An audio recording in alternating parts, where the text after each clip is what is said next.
agua, lúpulo y malta. Alabada sea la cerveza alemana, un triunfo global. Desde los sumerios y la Edad Media hasta las últimas tendencias, la cerveza alemana está protegida desde hace unos 500 años. Por la ley de pureza de la cerveza. Es una marca de calidad. La cerveza nunca ha sido tan popular, es una constante en tiempos de cambio, y hasta los médicos la recomiendan. Es la bebida favorita de los alemanes y se exporta con éxito en todo el mundo. La cerveza alemana, una historia de éxito. Una importante fábrica de cerveza en la región de Sauerland. Es una de las mayores fábricas de cerveza de Alemania y la exportadora de Pils número 1 del mundo. Esta cervecería privada lleva 9 generaciones en manos de la misma familia y emplea a cerca de 800 personas. El maestro cervecero Michael Ton es uno de ellos. Nos va a enseñar cómo se elabora la cerveza tanto en una fábrica de grandes dimensiones como en una empresa más modesta, desde la llegada de las materias primas hasta el embotellado. Los únicos ingredientes que requiere una cerveza alemana son el lúpulo, la malta, la levadura y el agua. Únicos ingredientes permitidos para la elaboración de la cerveza bajo la ley de pureza alemana o Reinheitsgebot. Este es el aspecto que tiene la cebada una vez se ha cosechado. Estos son los granos de cebada que se procesan en la cervecería para elaborar la malta, que es lo que usamos para hacer la cerveza. La cebada en grano se convierte así en cebada cervecera. Esto, por ejemplo, es malta. A simple vista es prácticamente idéntica a la cebada en grano. Durante el malteado se induce una germinación artificial de la cebada, para lo cual se sumerge en agua. El grano comienza así a germinar y al cabo de 5 días más o menos, el proceso de germinación se detiene secando los granos. El secado es lo que provoca la coloración de la malta. Por ejemplo, esta es una malta muy clara, una malta para cerveza Pilsener. Hay otras maltas, como la malta de Múnich o la malta negra, que se secan durante más tiempo. Pasa algo similar con el tostado. Cuanto más caliente y extenso es el proceso de secado, más oscura será la malta. Y eso también influye en el color que tendrá la cerveza hecha a partir de esa malta. Así que así es como nos llega la malta a la fábrica de cerveza. Y para poder ser usada para hacer cerveza, la malta ha de ser granulada. Dicho de otro modo, se muele así. Y como podéis ver, queda parte de las hojas externas del grano de malta en el material molido, que serán muy importantes más adelante durante el proceso de fermentación de la cerveza. Y esta sustancia blanca es almidón, o más exactamente azúcar de malta, que más adelante se convertirá en alcohol durante el proceso de fermentación. El segundo componente principal de la cerveza es el lúpulo. Para hacer la cerveza solo se usa la flor hembra sin fecundar, y al cervecero solo le interesa una sustancia que se halla en la umbela, la lupulina, que es este polvo amarillento que vemos aquí en el lúpulo. El lúpulo procesado se presenta en varias formas. Actualmente se emplean unas bolitas de lúpulo deshidratado y prensado, es decir, que la umbela se presenta en forma de bolitas prensadas. También se emplea el lúpulo en forma de extracto. El tercer componente, a la hora de elaborar la cerveza, que también se menciona en la ley de pureza, es el agua. Cada cervecería emplea su propia agua para elaborar la cerveza. Cada agua es muy diferente y eso también contribuye en gran medida al carácter de la cerveza. Estas raras imágenes nos muestran cómo ya a principios del siglo XX estaban emergiendo grandes compañías que obtenían pingües beneficios a base de saciar la sed de las masas. Nos permiten hacernos una idea de cómo sería trabajar en una cervecería en pleno apogeo de la industrialización.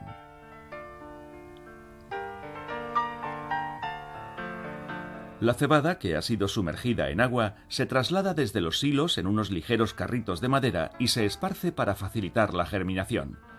El proceso de germinación y el posterior malteado no han variado sustancialmente desde entonces. La principal diferencia es que en aquel entonces se necesitaba más mano de obra pese a los nuevos avances de la industrialización.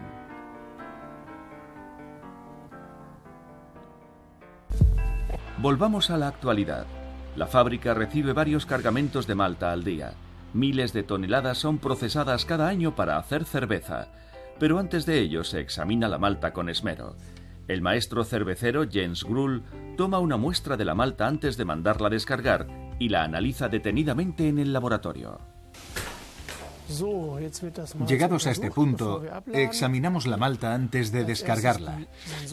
El primer examen pasa por los sentidos. Primero la olemos. Tiene el olor característico y no está contaminada. El siguiente paso consiste en determinar su contenido en agua. Es un test rápido. El contenido en agua de la malta no puede exceder el límite autorizado, el 5%. También ha superado esta prueba. Los granos de malta ya pueden ser sometidos a una prueba de resistencia. Jens pone a prueba su friabilidad con un friabilimétro. Por lo menos el 80% de la muestra de malta ha de poder ser molida en un fino polvo.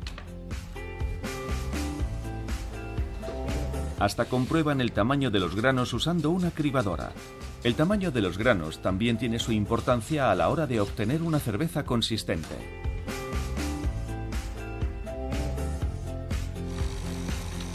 Aunque el maestro cervecero Jens Grull dispone de todo tipo de medios técnicos, tener buen ojo no es menos importante. Ahora le vamos a echar un vistazo a este puñado de granos, para comprobar que no hay granos de otras plantas ni piedrecitas.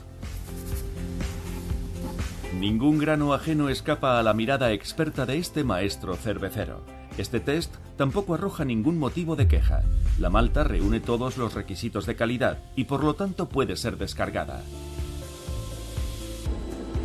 En la planta inferior la malta es mezclada con el agua y pulverizada en un molino de pienso húmedo, en preparación para el proceso de elaboración de la cerveza propiamente dicho.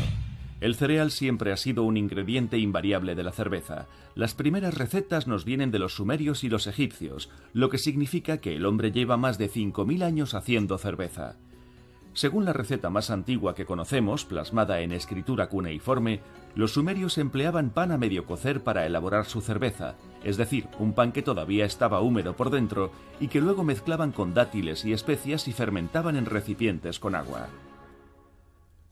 Una vez fermentada se filtra y se deja en reposo durante unos cuantos días, tras lo cual la histórica bebida está lista para su consumo. En este caso hemos tratado de recrear lo que habría sido una cerveza sumeria. La cerveza sumeria o kash se hacía originalmente con un pan de farro, que es un tipo de cereal que creo que ya casi no existe. El farro es muy similar a la espelta, y por eso mismo lo que hemos hecho ha sido partir una hogaza de pan de espelta y sumergirla en agua, que es lo que tenemos aquí. No sé cómo llamarlo. En fin, es este líquido. Le hemos añadido miel y canela, tal y como indica la receta que nos han legado los sumerios, y tal y como podemos identificar claramente por los aromas. Tiene un toque agradable a canela. Y luego tenemos la versión fermentada. Si se deja fermentar el tiempo suficiente, la levadura acaba encontrando un flanco para atacar el azúcar del pan, iniciando así la fermentación. Una vez fermentado, el aroma a miel y canela sigue estando presente, junto con una nota levemente alcohólica. Para que sea una bebida agradable, porque a nadie le apetece tragarse los trozos sólidos de pan que quedan en el producto final, lo último que hacemos es filtrarla. Una vez filtrada, este es el aspecto que tiene. Hasta tiene un color relativamente apetecible, y lo cierto es que tiene un olor de lo más agradable. Estoy deseando probarla. En cuanto al aroma, evidentemente tiene muchos matices de pan, así que no se puede comparar con una cerveza actual. Vale, solo diré que se deja beber, pero que no se puede comparar con una cerveza actual en términos de sabor. Se nota el contenido de alcohol, pero ese es el único aspecto que comparte con la cerveza actual. Tiene un fuerte sabor a pan, aunque la canela también está muy presente. Se puede detectar el matiz de miel, como en el hidromiel, por ejemplo, pero tampoco es que sea una cerveza que yo recomendaría o que volvería a probar. Ya en la antigüedad había entre 12 y 20 tipos diferentes de cerveza. Solo en Alemania hay más de 5.000 y se crean nuevas variedades constantemente. Algunas provienen de la capital cervecera del país, Múnich, donde la tradición y la modernidad van de la mano. A una escala más reducida, Mario Hanel y Tine Schnigula elaboran su propia cerveza artesana. Esta tendencia que se originó en Estados Unidos consiste en producir cervezas para un público minoritario. Por lo general, los cerveceros artesanos experimentan con estilos y sabores insólitos y producen en pequeñas cantidades. Para descubrir por sí mismos esta tendencia, los dos amigos tuvieron que viajar por el mundo. En Alemania habíamos vivido encerrados en nuestra propia burbuja. Pensábamos, Alemania tiene la mejor cerveza del mundo. No encontraremos nunca nada mejor fuera de Alemania. Pero al viajar por Australia y América descubrimos la variedad de cervezas que había. Pero para poder comercializar su producto en el país, hasta los cerveceros artesanos tienen que observar la ley de pureza en cada uno de los experimentos que llevan a cabo. Para obtener nuevos sabores de cerveza, escogen variedades insólitas de sus ingredientes. Aquí tenemos una selección de algunas de las maltas especiales que usamos junto con el resto de ingredientes.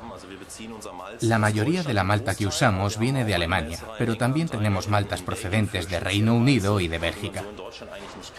Esta es una malta cristalizada especial procedente de Reino Unido conocida como malta caramelizada, porque el proceso de elaboración allí es distinto al que tenemos en Alemania y se obtienen aromas diferentes, muy acaramelados, con notas hasta de tofe. Esta variedad se conoce como malta chocolateada. Está muy tostada y hay que dosificar con cuidado. Tiene un color muy oscuro. Le da un sabor a chocolate y en cierta medida también a café. Usando variedades especiales de lúpulo y malta se consigue una cerveza que difiere de la típica cerveza alemana tanto por su sabor como por su contenido en alcohol, aunque no siempre son del gusto de todos. La comunidad de seguidores sigue siendo modesta y menos del 2% de la cerveza que se bebe en Alemania es artesanal. Mario y yo hicimos aquí nuestras primeras cervezas. Aquí aprendimos. Me sigue pareciendo mentira que hoy tengamos una fábrica en condiciones partiendo de unos inicios tan humildes. En realidad, por aquel entonces solo hacíamos cervezas de prueba para tomárnoslas nosotros en casa. Sigue siendo muy divertido, aunque ya no solemos servirnos muy a menudo de estos aparatos tan pequeños. El resultado es una gama de insólitos sabores, todos elaborados con mimo y en rigurosa observancia de la ley alemana de pureza.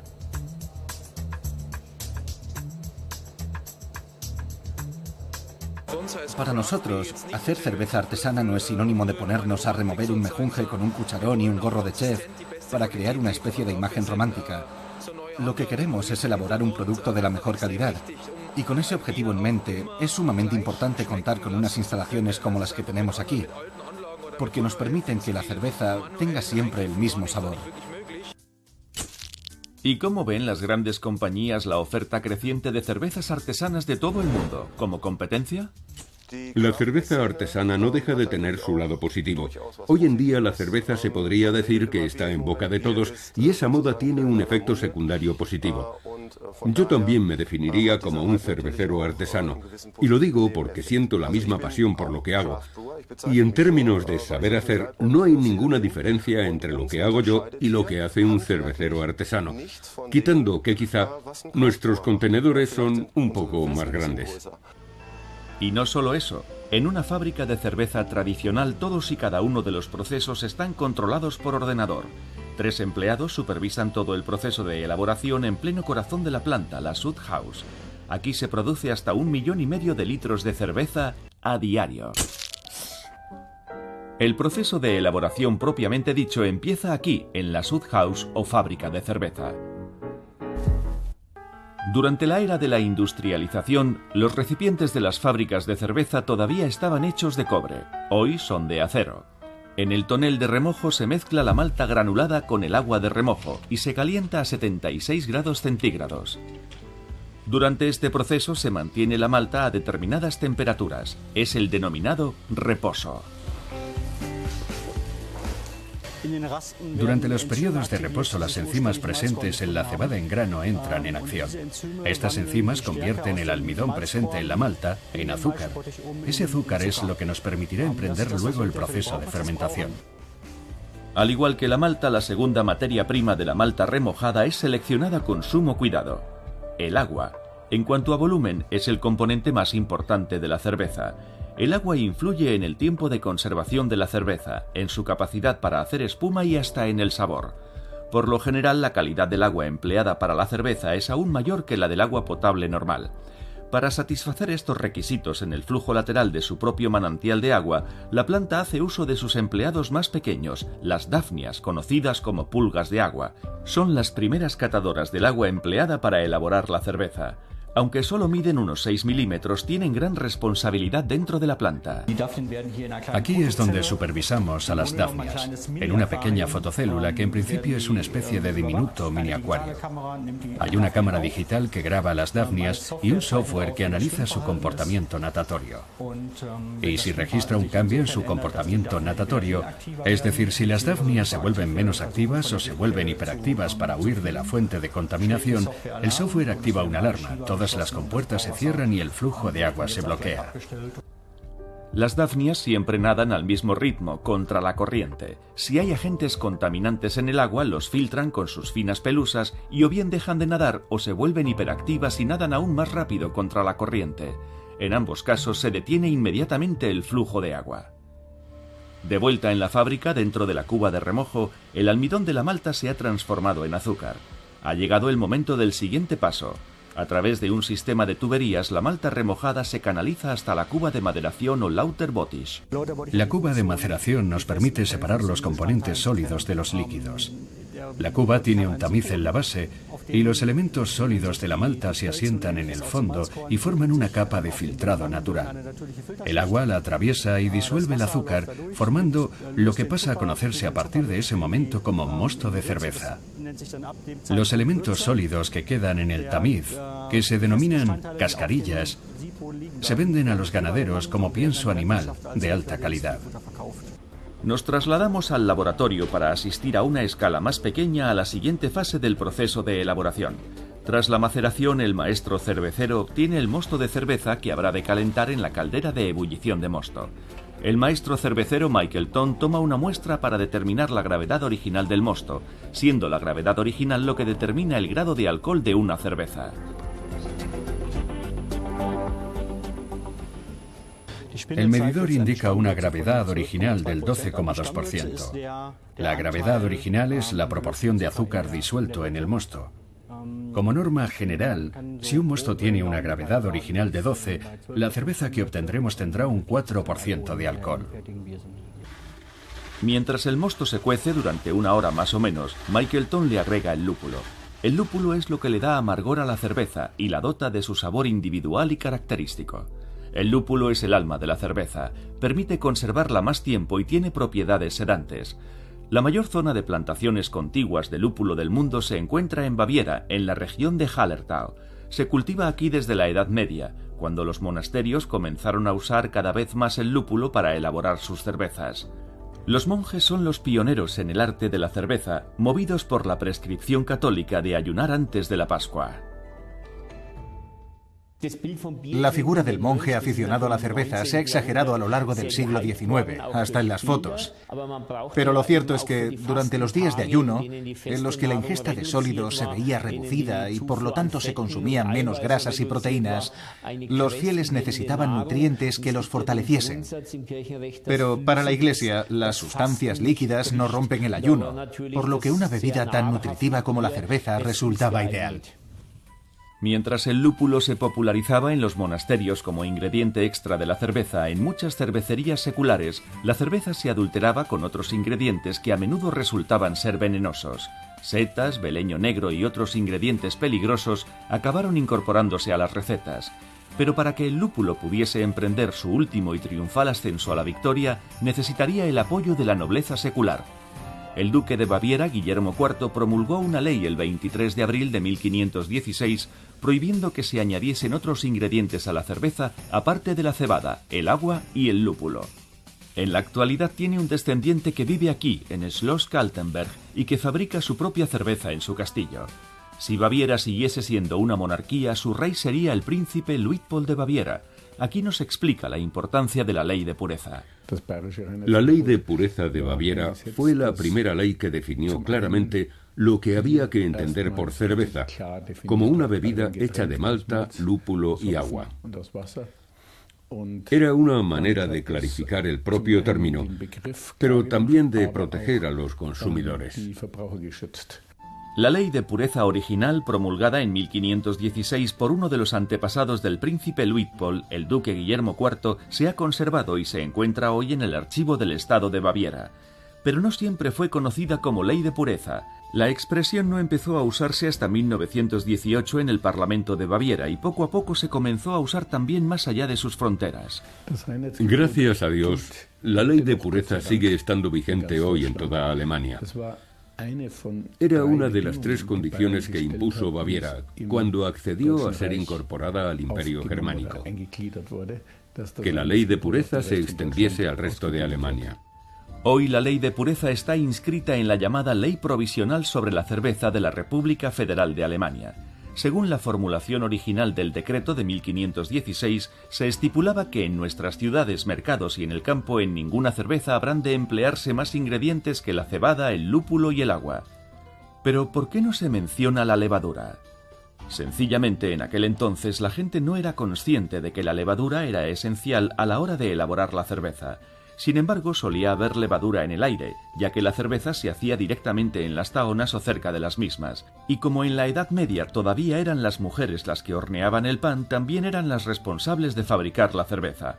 Hubo que esperar aún varios siglos hasta que se democratizase el café para que se decretara que la cerveza era una bebida de hombres y el café una bebida de mujeres.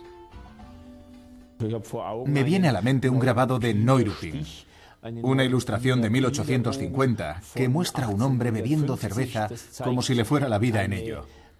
Era un personaje que siempre tenía sed, llamado Hans Immadurst, y al lado estaba su mujer, Frau Immadurst, una bebedora empedernida de café. Es una imagen que se nos ha grabado a todos y que sigue vigente hoy, que la cerveza es una bebida de hombres. Y la razón por la que la ley de pureza especificaba que las maestras cerveceras de aquel entonces solo podían usar cebada es que era un cereal demasiado duro como para hacer pan. El centeno y el trigo, en cambio, estaban reservados para cocer el pan. En realidad, a la gente le gustaba la cerveza de trigo, pero tanto en Baviera como en muchos otros estados, solo el soberano estaba autorizado a hacer cerveza con malta de trigo. Ya sean de trigo, oscuras o pils, todas las cervezas fabricadas y comercializadas en Alemania han de ser elaboradas en conformidad con la ley de pureza.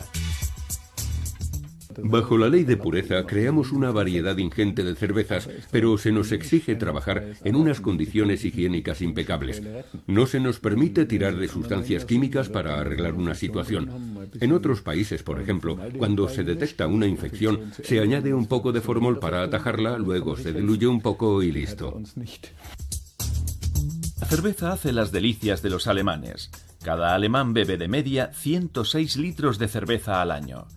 Pero la ley de pureza también encierra una serie de vacíos legales de los que la mayoría de la gente no está al tanto.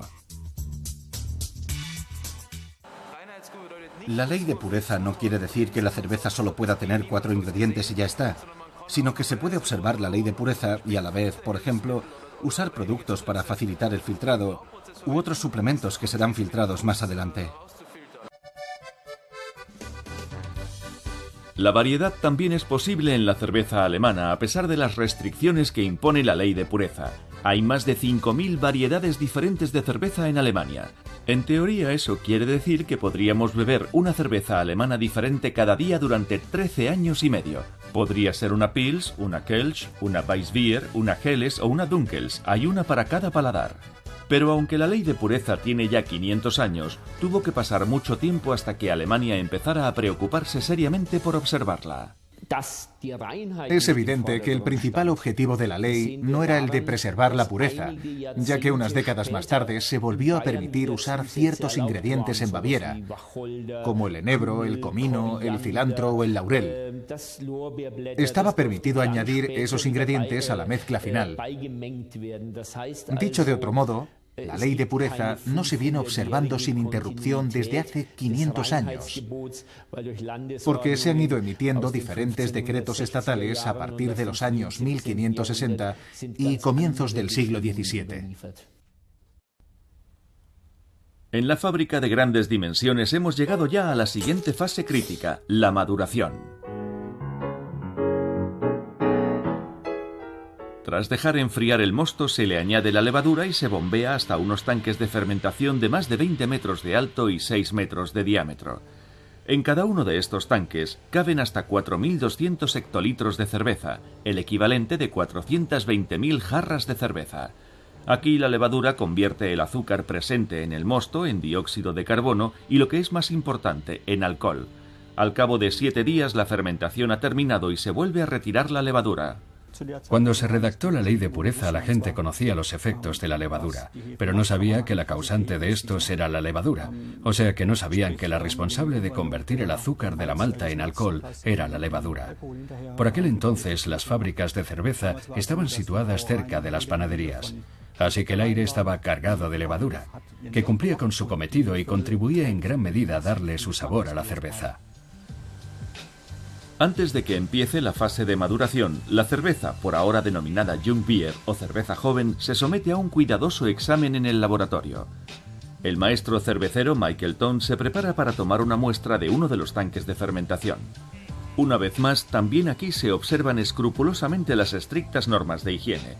Ninguna bacteria ajena puede insinuarse en el proceso de elaboración, de lo contrario podría echar a perder esta joven cerveza. Es la razón por la que Michael Ton lo desinfecta todo con esmero antes de tomar la muestra.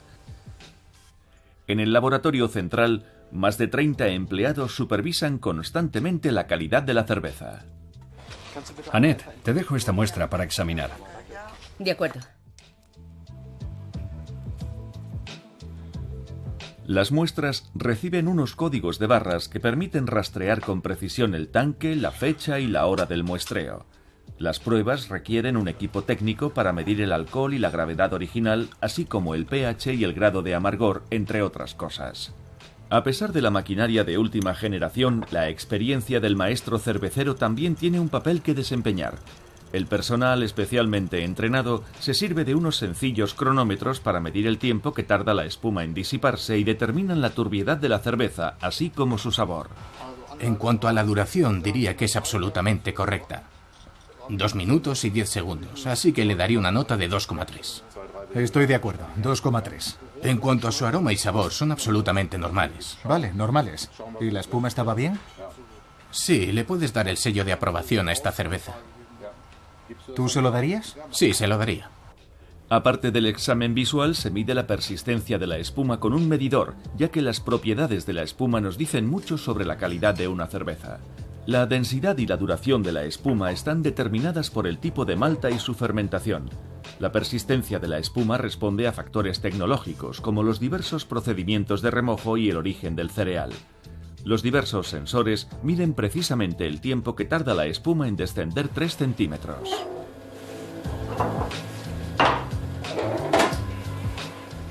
Bien, ya ha terminado la medición de la espuma. Tarda cerca de 326 segundos en bajar. Es una cifra excelente. La meta son 280 segundos. La cerveza está especialmente buena con su corona de espuma, sobre todo en una cervecería al aire libre. Como antiguamente solo era posible elaborar la cerveza en el frío del invierno, las cervecerías construían bodegas y plantaban castaños de Indias para mantener sus cervezas frescas durante el verano. Vendían su cerveza directamente a los consumidores, lo que generaba disputas entre los posaderos y los fabricantes. El rey Max I de Baviera es el padre de las cervecerías al aire libre. Fue quien permitió que esas grandes bodegas de Múnich, situadas encima del río Isar, vendiesen su cerveza directamente al cliente, aunque especificó que no les estaba permitido vender comida. Por lo que aún hoy es habitual en Múnich que las cervecerías vendan su cerveza a los visitantes y que estos se traigan su comida de casa. No se puede imaginar Baviera sin la cerveza. Ha sido una parte muy importante del estilo de vida y la cultura en Baviera. En Baviera ha sido la bebida más popular durante siglos, pero ha habido periodos en los que la imagen de la cerveza se vio dañada. En muchas partes del Imperio Germánico dejó de ser una bebida para las clases más educadas, para la élite, sobre todo en el siglo XVIII, ya que empezaron a aparecer nuevas bebidas más modernas en el mercado. En primer lugar, el café y el té, pero también los licores. Sin embargo, aquello condujo a ciertos excesos en el consumo de alcohol. El schnapps, que emborracha más rápido, se convirtió en la bebida de la industrialización, por así decirlo. Nada que ver con esa ebriedad paulatina que nos da la cerveza. Las autoridades procuraron luchar contra este nuevo fenómeno. Así, en 1830, Alemania vio nacer las sociedades de temperancia, con la misión de restaurar el antiguo prestigio de la cerveza en la sociedad. Estas sociedades de temperancia no abogaban por la abstinencia total, sino que defendían el siguiente precepto: no hay que beber schnapps, sino cerveza. Hasta los científicos creían entonces que no había un solo tipo de alcohol, sino dos. Simplificando un poco, estaba el alcohol bueno, es decir, el de la cerveza, y el malo, o sea, el del schnapps. Y esta campaña de imagen resultó ser eficaz. Gracias a su buena imagen renovada, la cerveza se convirtió también en un producto de masas, producido industrialmente durante la era de la industrialización. Gracias a la máquina de vapor era posible producir la cerveza en grandes cantidades sin preocuparse por el esfuerzo que ello entrañaba. Las nuevas opciones de transporte aceleraron la logística. Por ejemplo, el primer viaje en tren que tuvo lugar en Alemania, de Fürth a Nuremberg, llevaba un cargamento especial a bordo, 2 barriles de cerveza. Y con la invención de la máquina frigorífica a manos de Carl von Linde, ahora era posible elaborar cerveza de baja fermentación durante todo el año. ¿Pero qué quiere decir este término? La levadura de alta fermentación requiere temperaturas elevadas y durante el proceso de fermentación se asienta encima del mosto de cerveza. A la inversa, la levadura de baja fermentación requiere temperaturas más bajas y se asienta en el fondo. Antes de la invención de la máquina frigorífica, la cerveza de baja fermentación solo podía hacerse durante el invierno y la elaboración de la cerveza requería que hubiese lagos helados cerca de las fábricas. Cerraban bloques de hielo de los lagos y los extraían con unas pinzas. Los bloques de hielo eran transportados hasta las bodegas para mantener fría la cerveza hasta la primavera. Este es el origen de la expresión Märzenbier.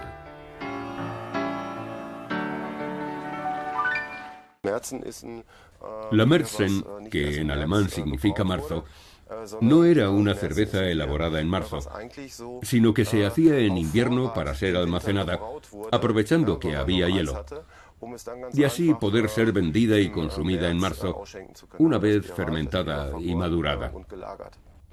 La industrialización no solo reemplazó el embotellado manual por máquinas, sino que cambió hasta la propia forma de sellar las botellas. La cerveza en botella se convirtió en un fenómeno de masas a raíz de la patente del atractivo tapón mecánico en la década de 1870. También cambió el patrón de consumo. Antes, había que ir a la posada a buscar la cerveza del día, jarra en mano. Naturalmente, la botella cambió la forma de consumir la cerveza. Esta imagen no es de una película muda de 1910, sino de una escena cotidiana, un niño que va a buscar una jarra de cerveza para su padre. Y también era habitual y hasta socialmente aceptable ver a los niños bebiendo cerveza.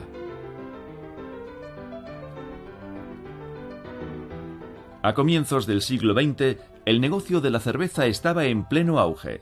Las fábricas de cerveza eran motores del progreso, que ya producían a gran escala y con una calidad homogénea en sus castillos de ladrillo. Las cifras comerciales del periodo en torno al año 1900 muestran incluso que el sector cervecero facturaba más que la fundición o la industria del carbón. Como cada vez podía producirse más cerveza, había que vender cada vez más. La cerveza entró de lleno en el mundo de la publicidad, inicialmente con anuncios colectivos, en ocasiones alegando efectos de la cerveza que hoy nos parecerían altamente cuestionables. En las zonas rurales, bien entrado el siglo XIX y hasta en el siglo XX, leemos consejos dietéticos y escritos médicos que aseguran que la cerveza es el alimento ideal para los hombres que tienen que desempeñar un trabajo físico duro, así como para los enfermos y las mujeres que dan el pecho. Sin ir más lejos, la semana pasada alguien me contó que cuando nació su hijo en 1970, las enfermeras le dijeron a su mujer que tuviese siempre una caja de cervezas a mano. Nos entrevistamos con un experto en psicología de la publicidad, el Dr. Kai Fische, del Centro de Ciencias Humanas de la Universidad de Múnich. Bastaina Pilsener, elaborada con agua de antiguos manantiales imperiales, calidad sin igual desde el Sauerland. La historia de los anuncios de cerveza empezó con esta clase de spots, que hoy pueden verse como peliculitas. Ella sabe que su marido trabaja duro durante el día y le gusta demostrar su gratitud. La mejor forma que tiene una esposa atenta de agradarle es una botella de cerveza Leibinger. Ella lo sabe y por eso siempre tiene una mano. Hombres como nosotros, cerveza Bicooler. La Bicooler de botella sabe igual de bien que la de barril. La cerveza Beck satisface la sed del hombre.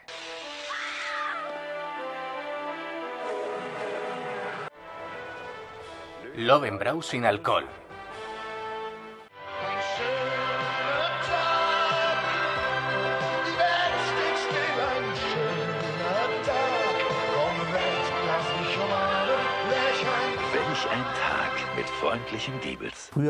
Al principio se pensaba que era posible manipular a la gente a través de la publicidad, por ejemplo con imágenes de barcos o de leones, pero sobre todo poniendo mucho azul en el fondo, un cielo despejado. Los expertos pensaban que de esta forma se creaban imágenes mentales, pero los anuncios de cerveza pueden funcionar de tres maneras. En primer lugar, está lo que hace Krombacher. Llevan más de 30 años haciendo el mismo tipo de anuncios. Y funcionan precisamente porque no funcionan. Dicho de otro modo, los anuncios tienen que ser discretos, no pueden ser demasiado evidentes, y ese es el truco. De algún modo calan en nosotros. Nos acabamos familiarizando con el producto hasta tal punto que cuando estamos en la sección de cervezas del súper nos oímos diciendo: venga, una Krombacher. No es una manipulación, solo nos ayudan a orientarnos en un mar de posibilidades. La táctica de Astra es opuesta. Consiste en idear anuncios que cuenten historias tan diferentes que las hagan destacar de los demás anuncios. En este caso no solo tiene que destacar, sino que nos tiene que entretener una y otra vez, y eso es lo que hacen los anuncios de Astra, porque son irónicos, y el ejercicio mental de descifrar los chistes es placentero. Es una idea inteligente, porque la cerveza tiene gancho popular y reforzamos ese gancho para llegar a un público aún más amplio. La tercera táctica consiste en decir: lo que hacemos nosotros no son anuncios. De esa forma el anuncio no provoca ninguna reacción adversa y a la vez podemos contar con que estamos creando marcadores somáticos que quieren decir, en este caso: estoy muy satisfecho en el plano emocional, disfrutando de una cerveza con mis amigos, y esa cerveza es una Augustina. Cuando veo la etiqueta, que no ha cambiado en 300 años, me acuerdo inconscientemente de esos momentos hermosos. Una buena estrategia, porque el consumidor asocia la etiqueta con un estado emocional. Y funciona sin que haga falta siquiera promocionar el producto. Al contrario, si intentase promocionar el producto, estaría teniendo el efecto contrario, y eso nos costaría dinero. La cerveza nos hace disfrutar de la sed. Volvemos a la planta cervecera del Sauerland. Una vez la cerveza ha madurado durante unas 3 semanas más o menos en unos tanques de almacenamiento a una temperatura de unos 0 grados centígrados, se filtra aquí en varias fases. Es la última fase de elaboración antes del embotellado de la cerveza, el filtrado.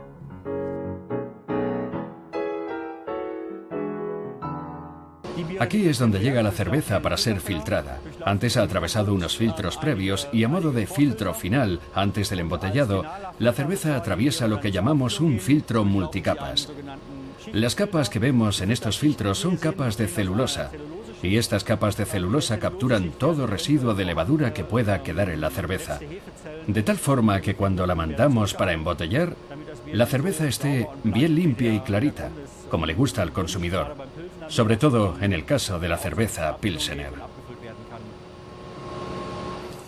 Pero, ¿realmente influye en la calidad de una cerveza el que esté filtrada o no? El que una cerveza esté o no filtrada no nos dice nada de la calidad de esa cerveza. Es una cuestión de carácter, del carácter que le queramos dar a la cerveza. Las cervezas Pilsener están filtradas por lo general y son más claras. Las cervezas de bodega tienden naturalmente a ser turbias y en consecuencia no se filtran, pero eso no tiene nada que ver con su calidad. Antes del embotellado hay una última cata, tanto en la fábrica más grande como en la más pequeña. Después del filtrado catan una cerveza que han elaborado con una nueva receta en la planta de prueba. Puede que exista otra pequeña diferencia entre la cerveza y el vino. Generalmente en las catas yo no me trago el vino, pero con la cerveza la nota amarga tiene un papel importante y en su sabiduría Dios juzgó oportuno colocar los receptores del amargor en la base de la lengua, así que no nos queda más remedio que tragarnos la cerveza. Hay cosas peores en el mundo. Exacto. Los vasos que se usan durante las catas no son los típicos de cerveza, sino que recuerdan más bien una copa de vino, pero es por un buen motivo. En primer lugar, los vasos de cata han de ser transparentes para que se pueda evaluar el color y la espuma. Y luego también es importante que quede mucho margen en la parte superior para que la cerveza pueda respirar y así podamos apreciar los aromas que desprende sin tener que meter la nariz en el vaso. El olor es la primera sensación que tenemos al beber una cerveza y estos vasos son ideales en ese sentido. En la actualidad las catas se llevan a cabo con las tecnologías más punteras, además de con el ojo y el paladar, pero antiguamente existían otros métodos no menos ingeniosos. Antiguamente existía una práctica conocida como el Lederhosen Test. Era la forma que tenían los clientes de las posadas de comprobar que la cerveza tenía la gravedad original correcta. El bebedor vertía un poco de cerveza en la banqueta, y cuando se levantaba al cabo de un par de horas, la banqueta se le tenía que haber quedado pegada a los pantalones de cuero o Lederhosen. De lo contrario, quería decir que el posadero tenía un problema, porque había demasiada agua en su cerveza. Era la clase de test que hacía la gente al principio. Hoy en día las cosas se hacen de una manera muy diferente. La compañía elabora constantemente nuevas cervezas de prueba en su laboratorio. A veces se trata solamente de probar los ingredientes de un nuevo proveedor, porque lo que espera el consumidor es que su cerveza favorita sepa siempre igual, tanto en verano como en invierno, año tras año. Pero las pruebas también permiten elaborar nuevas variedades. Cuando una cerveza de prueba supera todos los tests, está lista por fin para ser embotellada, como en este caso. Ya está. Hemos llenado la primera botella. Ahora solo queda expulsar el oxígeno del cuello de la botella. La botella debe contener la menor cantidad posible de oxígeno porque este afecta al sabor y puede hacer que la cerveza sepa a cartón, como suele decirse en estos casos. Esta es la primera botella de nuestra cerveza. Hay más de 5.000 cervezas diferentes en Alemania.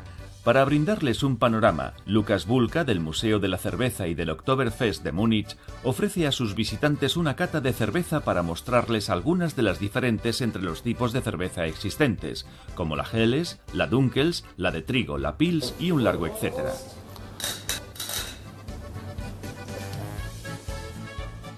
Aquí vemos la diferencia entre dos cervezas clásicas, una pálida, una Helles, y una oscura, una Dunkels. A simple vista se aprecia ya la diferencia solo por el color.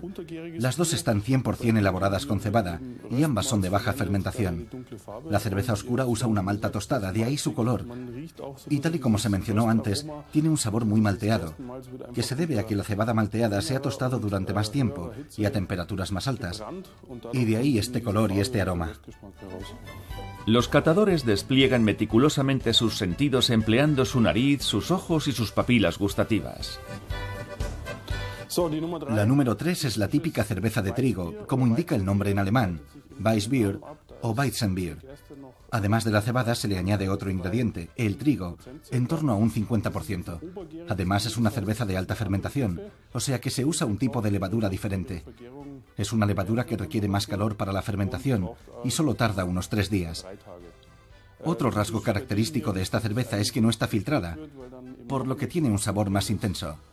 Y dicho todo esto, salud. Antes alguien mencionó el plátano. Es un indicio típico de que se trata de una cerveza de trigo de alta fermentación. Y es gracias precisamente a esa reacción química como se obtiene el sabor a plátano y el aroma a clavel. Se recomienda no conducir después de una cata de cerveza. Tiene un sabor muy veraniego. Sí, es muy refrescante. Bueno, y ahora tenemos una ronda de cervezas especiales. Primero toca una Starkbier, una cerveza fuerte. Tiene un olor muy intenso. Y como veis, la espuma es muy densa. Es una cerveza con una gravedad original elevada, es decir, que presenta una mayor cantidad de sustancias disueltas. Tiene más malta, por lo que la levadura dispone de un poco más de azúcar para la fermentación. Y en cuanto a la graduación, es una cerveza con un contenido alcohólico más alto. Las cervezas anteriores tenían todas en torno a 5 grados, mientras que estas siempre tienen unos 8 grados. Tienen buen sabor, pero resultan algo traicioneras. Además de su grado de alcohol, esta cerveza Einbecker tiene otros aspectos interesantes. La historia de su origen está llena de aventuras. Einbeck, en la Baja Sajonia, es la cuna de uno de los tipos de cerveza más importantes de finales de la Edad Media y hasta el siglo XVI, un periodo en el que el norte del país en conjunto desempeñaba un papel central en la fabricación de cerveza en Alemania. La cerveza Einbecker se exportaba incluso a Escandinavia y era muy apreciada en el centro y el sur de Alemania. Era una cerveza muy fuerte, ya que tenía que poder aguantar el transporte a través de las largas rutas terrestres. De hecho, el duque de Múnich, el duque de Baviera, Guillermo V, era muy aficionado a la cerveza Einbecker. Para él era un auténtico producto de lujo, ya que tenía que recorrer un largo camino por tierra. Pero no le entusiasmaba la idea de derrochar tanto dinero, así que pidió a la fábrica de cerveza ducal que intentase imitar esa cerveza. Y tuvieron éxito, la llamaron cerveza Beckisch, que terminó derivando en Bockisch.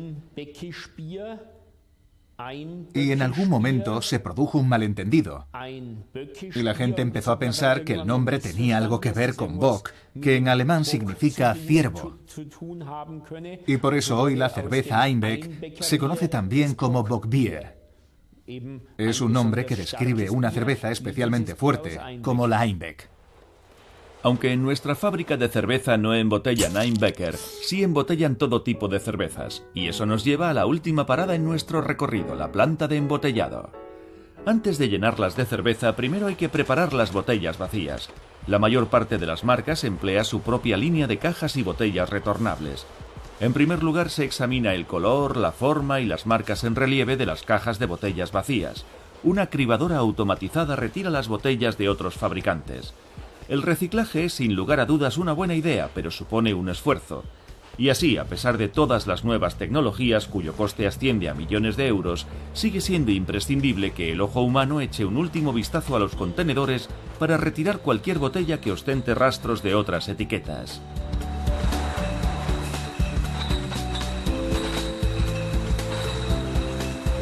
A continuación se sacan las botellas de las cajas para situarlas en la cinta transportadora.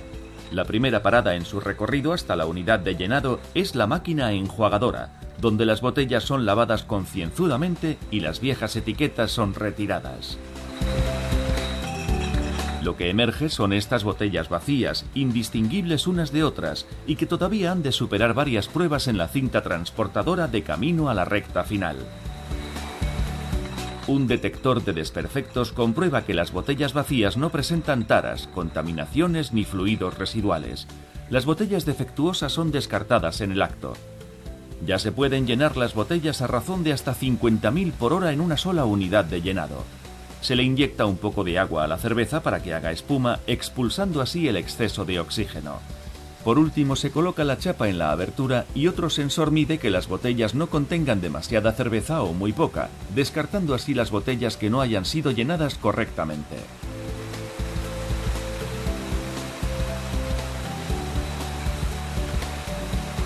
Ya pueden pegar la etiqueta a las botellas selladas dejando constancia de la hora y la fecha exactas de llenado. Un empleado comprueba que las etiquetas están bien posicionadas, pegadas y fechadas. Cada media hora, el empleado coge una botella de muestra. Cada día se toman un total de 5.000 muestras que son etiquetadas con un código de barras y archivadas en todos los casos en una cámara frigorífica y en un almacén a temperatura ambiente. Gracias a este código de barras, podemos seguir el rastro de la partida de chapas y etiquetas que hemos usado. Y más allá, podemos rastrear el tanque presurizado, el tanque de almacenamiento, el tanque de fermentación y, remontándonos a la fábrica donde nos encontrábamos antes, las partidas de malta, las partidas de agua que usamos y el lúpulo. Las botellas son repartidas en cajas para ser enviadas a los distribuidores y por fin a los clientes. Pero en la fábrica no solo se envasa la cerveza en botellas.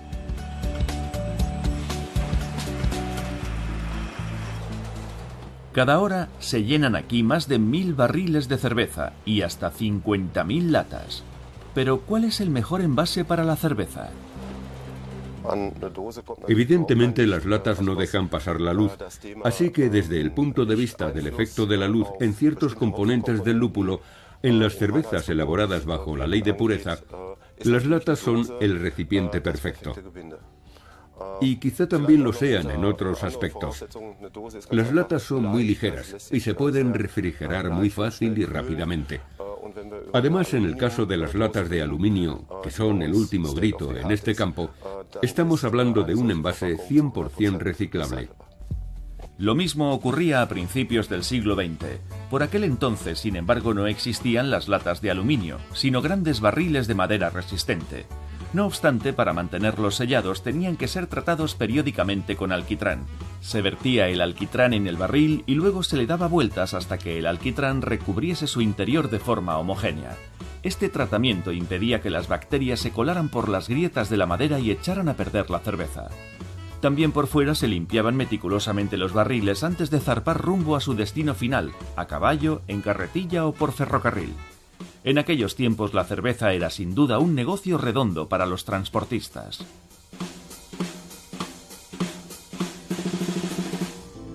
Volvemos a los métodos actuales de embotellado. Hoy no se ven ya barriles gigantes de madera, sino cajas apiladas en palés que son izadas por carretillas elevadoras para ser cargadas en los camiones. La cerveza es un éxito de la exportación alemana. Solo el año pasado Alemania exportó 1.400 millones de litros de cerveza. Los 3 destinos principales son otros países de la Unión Europea. El 20% de las exportaciones va a parar a Italia, el 12% a Francia y el 11% a los Países Bajos. El cuarto lugar en la lista le corresponde a China con un 10% y el quinto a Estados Unidos con un poco más del 7%. Por lo general la cerveza alemana se exporta en contenedores como este. Estos contenedores de cerveza se envían por todo el mundo a bordo de trenes de mercancías que parten de unas estaciones situadas en las propias fábricas y viajan al resto del mundo a través de los puertos de Hamburgo, Bremerhaven y Rotterdam. Las exportaciones de cerveza alemana ascienden a unos 1.100 millones de euros al año. La cerveza alemana es una historia de éxito desde hace 500 años.